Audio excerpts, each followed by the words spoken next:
కేటీఆర్ హరీష్ పై deputy CM బట్టి Vikramarka fire అయ్యారు. బావా బామ్మర్ది బయలుదేరారు, తామొస్తాం అంటున్నారు. ఎక్కడికి వస్తారని బట్టి ఎద్దేవా చేశారు. బీఆర్ఎస్ హయాంలో ప్రతి ఒక్కరూ భయంగా బతకాల్సి వచ్చిందన్నారు. దోపిడీ పాలనతో ఆర్థిక అరాచకాన్ని సృష్టించిన విషయం ప్రజలు మర్చిపోలేదన్నారు బట్టి. ఓ పక్కన బామ్మర్ది, ఇంకో పక్కన బావ. మేమొస్తాం యాడికి వస్తారు మీరు? ఇంకా ఈ దోపిడీ కోసం కాదు కదా ప్రత్యేక తెలంగాణ రాష్ట్రాన్ని ఇచ్చింది.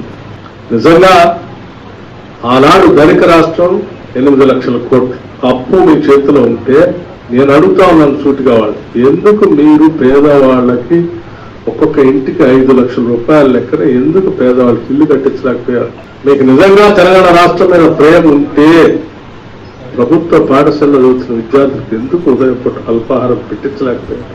మహిళలందరికీ ఉచితంగా ఆర్టీసీ బస్సులో తిప్పడానికి ఎందుకు ఖర్చు పెట్టలేకపోయారు? అందరికీ సన్నభూములు ఎందుకు ఇప్పించలేకపోయారు? అందరికీ 10 లక్షల ఆరోగ్యశ్రీ ఎందుకు, వైద్యానికి ఎందుకు ఇప్పించలేకపోయారు? ఎక్కడుంది మీకు మానవ కోణం? దోపిడీ రాక్షస కోణం తప్ప ఏమైనా ఉందా? అబద్ధాలని పోగేసి ఆర్భాటంగా ప్రచారం చేసుకోవటం తప్ప ఏమైనా ఉందా? ఎంతకాలం ఇంకా ఈ తెలంగాణ ప్రజలు నమ్మాలి?